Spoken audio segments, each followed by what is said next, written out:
Hello and welcome to my academy students. जैसा कि आपको पता है कि असिस्टेंट रजिस्ट्रार कोऑपरेटिव सोसाइटीज़ के पोस्ट आ चुके हैं और ऑलमोस्ट फॉर्म्स भी सबमिट हो चुके हैं। इसलिए हमने एक कंप्लीट पैकेज लाया है, एक क्रश कोर्स जो आपका पूरा सिलेबस कवर करेगा इसमें।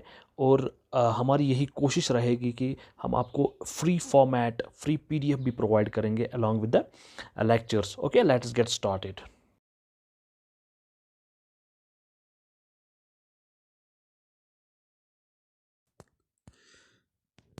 Hello and welcome to all of you.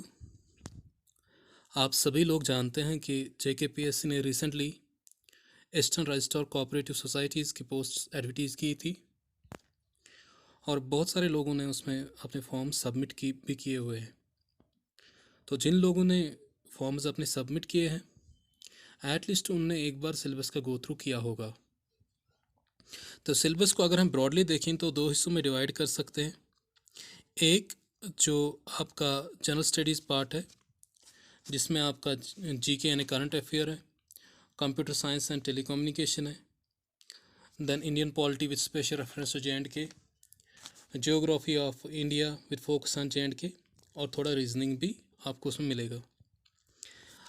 ये पार्ट जो है, जो मैंने अभी जनरल स्टडीज़ का पार्ट डिस्कस किया, ये हम सब चाहे हम सिविल सर्विस की प्रिपरेशन अगर कर रहे होंगे या कोई JKSSB एग्ज़ाम की प्रिपरेशन कर रहा होगा, तो ये सब चीज़ें हम इन चीज़ों से हम वाकिफ़ हैं।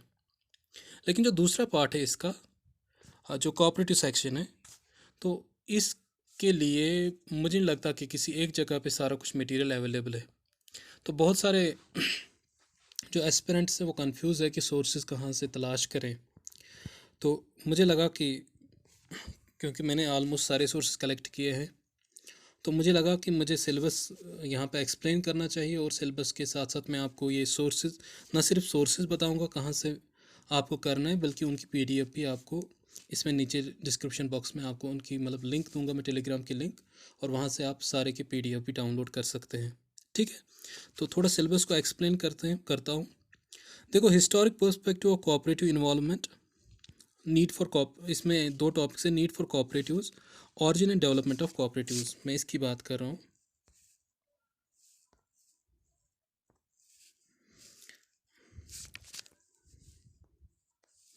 तो need for cooperatives, origin and development of cooperatives, ठीक, ये दो टॉपिक जो है ये रिलेटेड है किससे? Origin, development and importance of cooperative movement के साथ। सीरीज ऑफ लेजिस्लेशन भी इसी के साथ रिलेटेड है। Various committees framed at national and international level for the development of cooperative. तो ये जितना भी फर्स्ट स्लाइड में है, तो इसका एक ही सोर्स में बताऊंगा आपको। फर्स्ट ऑफ ऑल, एक आप क्या करेंगे, आपको मैं एक जो सोर्स बताने जा रहा हूँ, ये सब को आप, एक रिपोर्ट है, report of the high power committee on cooperatives 2009, तो ये रिपोर्ट आप डाउनलोड करेंगे, यहाँ मैं नीचे इसकी PDF डालता हूँ। तो इस रिपोर्ट में जब आप जाएंगे तो आप first of all page number 5 में जाएंगे, डायरेक्ट पेज नंबर 5 पे मूव करेंगे, क्योंकि ये बहुत बड़ी रिपोर्ट है, तो मैं थोड़ा आपको आपका काम आसान करता हूँ। आप पेज नंबर 5 पे जाएंगे, तो पेज नंबर 5 पे क्या आपको मिलेगा? Origin of cooperative movements. तो वहाँ से आपको 1904 से 2004 तक जितनी भी लेजिस्लेटिव डेवलपमेंट जो इस कोऑपरेटिव्स में आ गई है, वो आप सारा करोगे, क्योंकि इसमें ऑरिजिन भी आएगा आपको, क्योंकि उनने पहले ऑरिजिन थोड़ा बताया कैसे हुआ है, या जैसे जब कोऑपरेटिव फॉर्मल स्ट्रक्चर नहीं था कोऑपरेटिव्स का, तो इससे पहले कैसे ये इनिशिएट हुआ, ऑरिजिन कैसा हुआ, तो वो सब आप देखेंगे पेज नंबर 5 से ऑनवर्ड्स। ठीक है sir. Then next point is, आप सीधे जाएंगे, क्योंकि कमिटीज़, वेरियस कमिटी जो करनी है, जितना origin and development of cooperatives, origin development and importance of cooperative movement and series of legislation on cooperatives, तो ये सब आप इसी से करेंगे। पेज नंबर 5 ऑनवर्ड्स आपको सारा कुछ ही मटेरियल मिलेगा। Then various committees framed at national international level for the development of cooperatives. फिर आप इसी रिपोर्ट के पेज नंबर 74 से जाएंगे। अगर आप पेज नंबर 74, जो कि मैकलैगन कमेटी रिपोर्ट 1914 से लेके आप फिर आगे आगे जाएंगे, और आपका जो है लास्ट में आप 74 पेज नंबर से 95 पेज नंबर तक आप जाएंगे, जो कि लास्ट रिपोर्ट जो आपको मिलेगा, task force for the reviving of rural cooperative credit institutions 2004 का। तो यहाँ तक आपको यहाँ पे कवर हो जाएगा सर। ठीक है। और देन आपका जो नेक्स्ट है, जो रिमेनिंग है, जो करंट डेवलपमेंट्स है, जैसे 97th amendment and all that, वो आप करेंगे। लक्ष्मीकांत का चैप्टर है, चैप्टर ऑन कोऑपरेटिव्स, तो वहाँ से करेंगे। तो इस तरीके से आपका जो फर्स्ट पार्ट है सिलेबस का, ये यहाँ तक कवर होगा। तो मैं आपको बताता हूँ। फर्स्ट हाफ में थोड़ा लिखने की कोशिश करूँगा। यहाँ पे है report on high powered committee on cooperatives 2009। तो ये रिपोर्ट की पीडीएफ में अपनी टेलीग्राम चैनल पे भी आपको मिलेगी, तो वहाँ पे भी मैं डालता हूँ, ठीक। तो इसके बाद क्या है, आगे चलते हैं। इसके बाद है types of cooperatives. Agricultural cooperative है, फार्मर्स कोऑपरेटिव है, ठीक। एग्रीकल्चरल कोऑपरेटिव है, फार्मर्स कोऑपरेटिव है, सप्लाई कोऑपरेटिव है, बिजनेस कोऑपरेटिव है, new generation cooperative, housing cooperative है। तो ये सारे मुझे लग रहा है कि आप विकीपीडिया से आराम से डाउनलोड कर सकते हो, इनमें इतना कोई मसला नहीं है, ठीक है। फिर बात आती है आगे, जो the J&K cooperative societies act 1989। ये तकरीबन 70 पेज है, सॉरी, ये 70 पेज का एक रिपोर्ट है। इसकी पीडीएफ में भी डालूंगा, क्योंकि ये बहुत बड़ी रिपोर्ट है। तो मैं इसके लिए एक लेक्चर भी बनाऊंगा, जो मतलब बिल्कुल जो इम्पोर्टेंट चीज़ें हैं इसमें, वो वहाँ से निकाल के, ताकि आप एग्ज़ाम में अच्छा कर सको। अगर आप चाहो तो आप फुल रिपोर्ट को भी पढ़ सकते हो, क्योंकि मुझे पता है कि बहुत सारे लोग बहुत बिज़ी होते हैं, मुख्तलिफ कामों में बिज़ी होते हैं। तो मैं आपके लिए वो वीडियो इसके लिए प्रिपेयर करके रखूँगा, ठीक है। और then again this cooperative societies act 2001, इसका भी मैं पीडीएफ नीचे डालता हूँ। ये 72 पेजेस का है। तो इसमें भी मैं देखता हूँ कि एक या दो लेक्चर्स में इसे कवर करने की कोशिश करूँगा, कि इम्पोर्टेंट पॉइंट्स जितने भी होंगे इसमें, वो कवर करने की कोशिश करूँगा मैं। देन देयर इज इस J&K self reliant cooperative act 1999। तो ये 42 पेज समथिंग, ये भी पीडीएफ है, कि ये भी मैं डालूंगा। आई थिंक 48 पेज का पीडीएफ है, तो वो भी मैं यहाँ पे आपको ऐड करूँगा। Then credit structure societies, cooperative banks and PAC this. आप ये तो आप आराम से गूगल में बहुत ज़्यादा मटेरियल मिलता है इसके लिए, ठीक। अब इसके बाद जो है regulatory role of RBI and registered cooperative societies. मैं आपको एक यहाँ पे एक PDF डालता हूँ इस पे।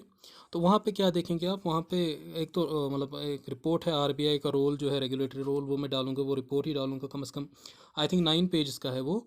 और उसमें एक मुझे जो सबसे अच्छा लगा, उसमें RBI versus role of registrar, कि रजिस्ट्रार क्या क्या कर सकते हैं और RBI क्या क्या कर सकते हैं। और मुझे लग रहा है कि वहाँ से क्वेश्चंस बन सकते हैं, कि मतलब ये रोल जो है कोऑपरेटिव सोसाइटीज़ में, एक RBI के अंडर आता है, ये रजिस्ट्रार के अंडर आता है, या कौन सुपरवाइज करता है, इन चीज़ों को कौन देखता है। तो वहाँ पे एक क्लासिफिकेशन दी हुई है, ठीक। And then there is role of NABARD. Role of NABARD मुझे लग रहा है कि एक साइट है जिसका नाम है m. JAGRAN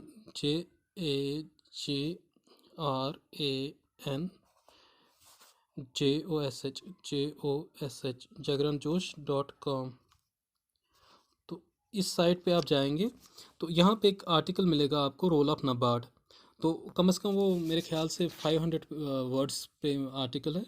तो वहाँ से आप अच्छे से इस टॉपिक को कर सकते हैं। तो इसके बाद आगे चलते हैं। Role of national development corporation for the schemes in cooperative sector. तो ये 19 पेजेस का एक डॉक्यूमेंट है, बुक मैंने लाई है NCDC की। 19 पेजेस का सॉफ्ट कॉपी मिलेगी आपको इसमें। तो इसमें लेटेस्ट स्कीम्स भी है, सारे स्कीम्स दी हुई है, ठीक। अब बात थोड़ा ऊपर जाते हैं, क्योंकि ये इंडियन पर्सपेक्टिव से हुआ, ठीक है। अब मैं ये जो यहाँ पे जो आपको करना है, ऑरिजिन डेवलपमेंट ऑफ कोऑपरेटिव्स, अब इंडियन पर्सपेक्टिव से ही हम नहीं करेंगे इसको, हम अब इंटरनेशनल पर्सपेक्टिव से भी करेंगे। इंटरनेशनल पर्सपेक्टिव से आप जो मुझे लग रहा है कि सबसे अच्छा सोर्स जो है ICA में एक साइट बताता हूँ आपको,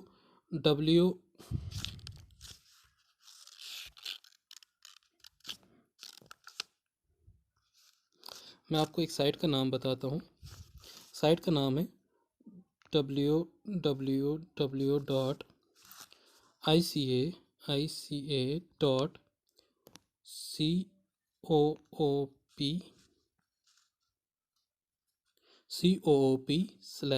EN, ठीक है, E for elephant, N for knows, EN, www.ica.coop/en। तो इस साइट पे जब आप जाएंगे तो जब आपका एक विंडो खुलेगा, उस विंडो में आप हिस्ट्री पे जाएंगे, ठीक है। एक हिस्ट्री वहाँ पे लिखा होगा, आप वहाँ पे क्लिक करेंगे तो वहाँ पे क्या मिलेगा आपको, कंप्लीट जो इंटरनेशनल स्टोरी है ना इसके पीछे, कि कैसे कोऑपरेटिव्स हो गए, इनकी कमिटीज़ कौन कौन सी थी, तो वो आप आराम से डिटेल में करेंगे। तो वहीं से आपको जो रॉकडेल जिस पॉनियर सोसाइटी थी इससे पहले की जो था, वो सब मिलेगा। और इसमें आपको एक चीज़ यहाँ पे भी एक चार्ट इन्होंने दी है, ये साइट पे जब आप मिलेंगे तो एक चार्ट आपको मिलेगी, उस चार्ट का नाम है माइलस्टोन्स इन आईसीएज हिस्ट्री। तो इसका आप स्क्रीनशॉट निकालेंगे क्योंकि इसमें बहुत अच्छी इन्फॉर्मेशन है। और हाँ, क्योंकि आपने पर्सनालिटी टेस्ट में 25 वेटेज है, 25 पॉइंट्स वेटेज है, तो पर्सनालिटी टेस्ट ही सिलेक्शन डिटरमाइन करेगा। तो फॉर दैट वहाँ पे एक आर्टिकल आपको मिलेगा कि रीसेंट जो कोविड क्राइसिस है, कोविड-19 की crisis all over the globe, तो उसमें जो कोऑपरेटिव्स का क्या रोल था, और बहुत सारे मतलब फैक्ट्स उन्होंने कवर किए हैं बहुत सारे। क्योंकि मैं खुद भी जेकेपीएससी का जो पर्सनालिटी टेस्ट है वो फेस कर चुका हूँ, तो आप एक्सपेक्ट करो मैक्सिमम से मैक्सिमम क्वेश्चंस आपको वहाँ से मिलेंगे, ठीक। तो दिस इज़ ऑल। तो लेट्स